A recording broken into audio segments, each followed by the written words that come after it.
होते हैं are those number which can be written in the form of, इस form में लिखे जाएं। ठीक है जी,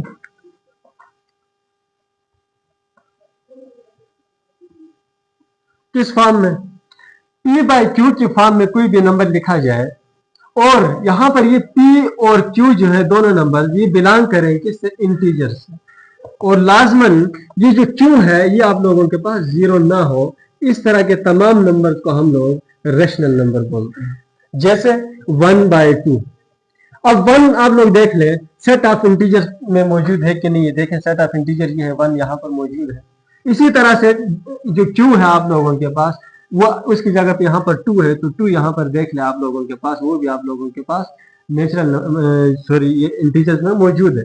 तो यहाँ पर क्या हुआ, ये जो पी और क्यू था ये दोनों किससे बिलोंग करते हैं जी? इंटीजर से बिलोंग करते हैं।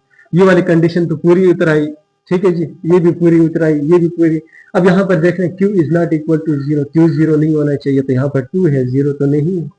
इसका मतलब ये तीनों कंडीशन ट्रू है इस नंबर के बारे में। तो ये नंबर कौन सा नंबर हुआ जी? Rational number. समझ आ गई? एक और एग्जांपल ले लें, जैसे -3/5। -3/5 लेंगे तो देखें आपको इस कंडीशन ये कंडीशन सेटिस्फाई करवानी। पी बाई क्यू के फॉर्म में है, यस पी बाई क्यू के फॉर्म में है।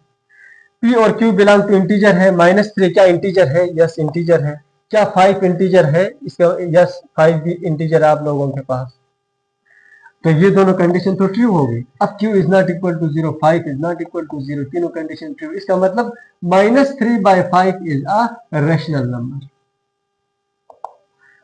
और रेशनल नंबर को बच्चों हम लोग q से रिप्रेजेंट करते हैं। देखिए वो तमाम नंबर्स जो p बाई क्यू के फॉर्म में लिखे जाते हैं और p और q जो है वो बिलोंग टू इंटीजर हो। ये जो p और q दो नंबर्स हैं जो रेशियो के फॉर्म में आए हुए हैं, ये दोनों नंबर्स क्या होने चाहिए? इनका ताल्लुक इंटीजर से होना चाहिए। और ये q is not equal to 0 यानी कि ये जो डिनोमिनेटर है ये आप लोगों के पास 0 नहीं होना चाहिए। अगर ये 0 हो गया तो फिर क्या होगा? अनडिफाइंड आएगा, अनडिफाइंड।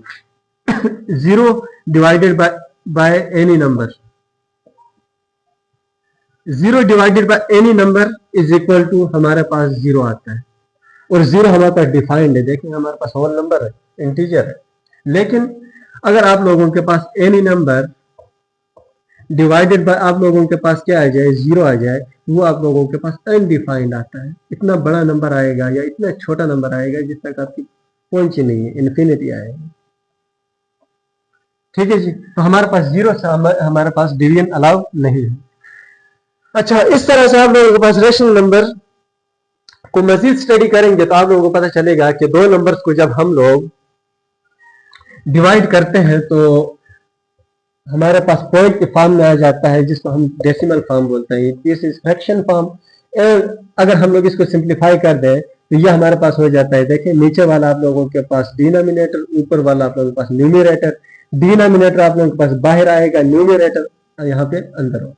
तो यहाँ पर 1/2 था तो यहाँ पर जी डिनोमिनेटर 2 है तो यहाँ पर आएगा, न्यूमरेटर 1 है तो यहाँ पर आएगा। देखें 1/2।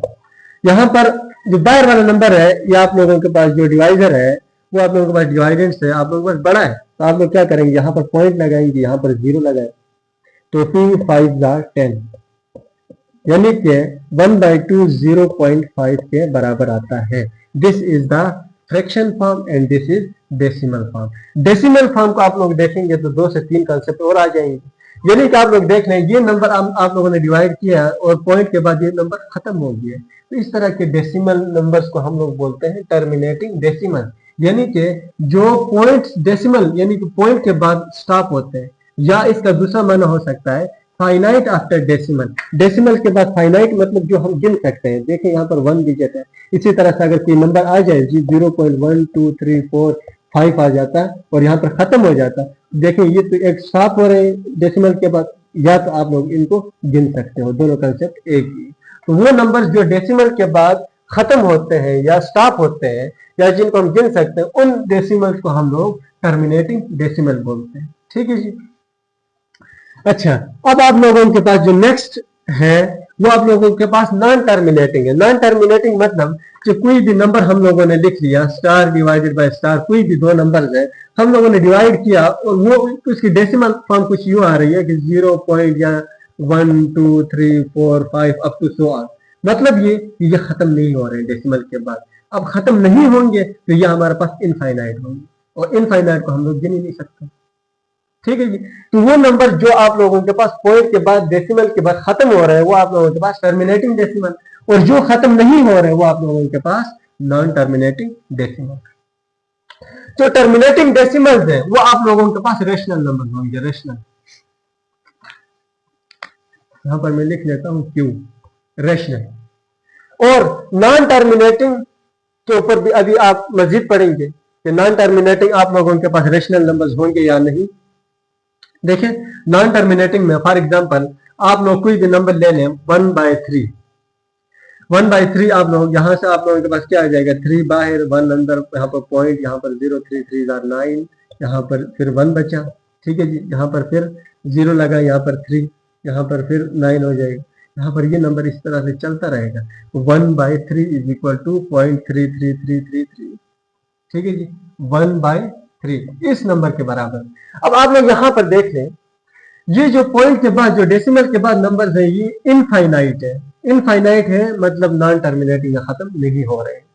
तो खत्म नहीं हो रहे, लेकिन इसमें एक खास बात है क्या, कि इसमें ये वाले नंबर सारे के सारे तरतीब से रिपीट हो रहे हैं, रिपीट हो रहे हैं। तो अगर आप लोगों के पास पॉइंट के बाद टर्मिनेट खत्म नहीं हो रहे और आप लोगों के पास रिपीट हो रहे हैं तो उन नंबर को हम लोग बोलते हैं non terminating recurring decimal. Non terminating मतलब खत्म नहीं हो रहे, लेकिन रिकरिंग डेसिमल मतलब रिपीट हो रहे हैं। इस तरह के तमाम नंबर्स को भी हम लोग रेशनल नंबर का नाम देते हैं। रेशनल नंबर में कंसीडर करेंगे इनको, नॉन टर्मिनेटिंग रिकरिंग डेसिमल। इसी तरह से आप लोग non terminating non recurring decimals. Non terminating का मतलब ये कि पॉइंट के बाद खत्म नहीं हो रहे हैं, ठीक है जी।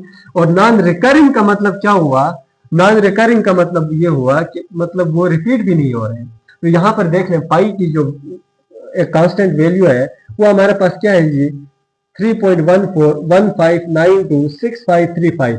आप लोग देख लें ये वाला जो नंबर है आप लोगों के पास, ये तो ना तो फाइनाइट है, पॉइंट के बाद हम लोग गिन नहीं सकते हैं कि कितने, और साथ में ये नंबर जो है खास तरतीब के साथ रिपीट भी नहीं हो रहे हैं। तो यहाँ पर खास तरतीब नहीं है मतलब रिपीट नहीं हो रहे हैं, तो आप लोगों के पास नॉन रिकरिंग, और टर्मिनेट भी नहीं हो रहे हैं तो non terminating. Non terminating non recurring decimal को हम लोग बोलते हैं इर्रेशनल नंबर, जिसको हम लोग क्यू प्राइम से रिप्रेजेंट करते हैं। याद रखें, क्यू इर्रेशनल नंबर को क्यू प्राइम से रिप्रेजेंट करते हैं। सिर्फ अभी याद रखें क्या होता है इर्रेशनल नंबर, अभी आएगा नेक्स्ट।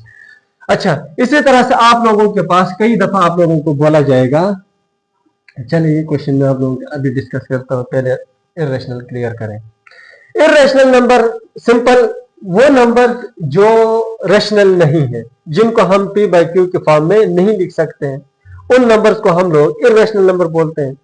और या सिंपल आप लोग कह सकते हैं कि जो डेसिमल्स आप लोगों के पास नॉन टर्मिनेटिंग है, पॉइंट के बाद खत्म नहीं हो रहे, और साथ में आप लोगों के पास नॉन रिकरिंग है मतलब कि रिपीट भी नहीं हो रहे, उस तरह के डेसिमल्स को हम लोग कौन सा नंबर्स का नाम देते हैं जी, इर्रेशनल नंबर्स का। जैसे स्क्वायर रूट 3, ये आप लोगों के पास एक नंबर है 1.73205080। ये वाला नंबर आप लोगों के पास इर्रेशनल नंबर है, क्योंकि ना तो डेसिमल के बाद ये फाइनाइट है, गिन नहीं सकते, और ना तो ये रिपीट हो रहे हैं।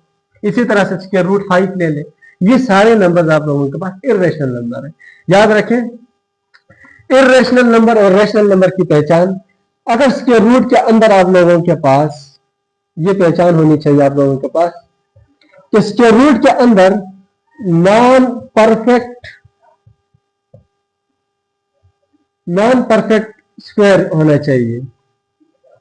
Square number, non perfect square number वो नंबर जो परफेक्ट स्क्वायर ना हो और उसके ऊपर स्क्वायर रूट है, तो आप लोगों के पास वो नंबर कौन सा नंबर होगा, irrational number. For example square root 3, देखिए 3 किसी का वो नहीं है, स्क्वायर नहीं है। इसी तरह से आप लोग देख लें स्क्वायर रूट 9, स्क्वायर रूट 9 जो है इसको आप लोग लिख सकते हैं वो 3 3 9, और इसको मजीद आप लिख सकते हो स्क्वायर रूट 3, 2 टाइम्स मल्टीप्लाई और 3 का स्क्वायर, और ये स्क्वायर और स्क्वायर रूट कैंसिल, बची वैल्यू 3। तो ये तो हमारे पास फाइनाइट है, इसके पॉइंट के बाद खत्म हो रहे हैं तो 0 आ रहा है, फाइनाइट है। तो अगर आप लोगों के पास स्क्वायर रूट के अंदर परफेक्ट स्क्वायर है तो वो रेशनल है, और अगर स्क्वायर रूट के अंदर नंबर जो है वो परफेक्ट नहीं है तो वो तमाम नंबर आप लोगों के पास कौन से नंबर होंगे जी? Irrational number. लेकिन याद रखें स्क्वायर रूट के अंदर दोनों केसेस में आप लोगों के पास पॉजिटिव नंबर होने चाहिए, नेगेटिव नहीं होने चाहिए। जैसे आप लोगों के पास स्क्वायर रूट -5 नहीं आना चाहिए, ये तो ना तो आप लोगों के पास रेशनल है ना तो आप लोगों के पास इरेशनल है। ये अभी आप लोग पढ़ेंगे, इसको हम लोग बोलते हैं इमेजिनरी नंबर। ठीक है जी। तो इरेशनल नंबर उम्मीद करता हूं कि आप लोगों को क्लियर हो गया होगा। देखिए एक दो एग्जांपल ले लें। जैसा आप लोगों से पूछा जाए 1/2, 1/3 ले लें। 1/3 आप लोगों के पास रेशनल नंबर है, क्यों? ठीक है जी। इसी तरह से आप लोगों के पास अगर आ जाए स्क्वायर रूट 3 डिवाइडेड बाय 1, तो आप लोगों के पास ये वाला इरेशनल नंबर है, क्यू प्राइम। ठीक है जी, क्योंकि स्क्वायर रूट के अंदर पॉजिटिव नंबर आ रहा है और ये नंबर कहता है नॉन परफेक्ट है। नॉन परफेक्ट मतलब परफेक्ट 1 से 100 तक कौन कौन से होंगे जी? जैसे आप लोगों के पास 4 है, इसी तरह से आप लोगों के पास 9 है, इसी तरह से आप लोगों के पास कौन से आ जाते हैं जी? 16 आ जाते हैं, 25 आ जाते हैं, 36 आ जाते हैं, 49 आ जाते हैं, 64 आ जाते हैं, 81 आ जाते हैं। इसी तरह से आप लोगों के पास 100 आते हैं। अगर ये मतलब इसके रूट के अंदर इनमें से कोई नंबर आएगा तो वो रेशनल है। इनके अलावा कोई नंबर 1 से लेकर 100 तक आता है तो आप लोगों के पास इरेशनल नंबर। जैसे स्क्वायर रूट 83, ये परफेक्ट स्क्वायर नहीं है, इसीलिए ये हमारे पास इरेशनल नंबर है, क्यू प्राइम इरेशनल नंबर। अगर आप लोगों के पास स्क्वायर रूट 81 आता तो ये हमारे पास क्या है? रेशनल नंबर, क्योंकि परफेक्ट स्क्वायर है। ये 81 9 का स्क्वायर है, देखें कैंसिल 9 बचा, ये तो फाइनाइट है। ठीक है जी, उम्मीद करता हूँ आप लोगों को समझ आ गई होगी।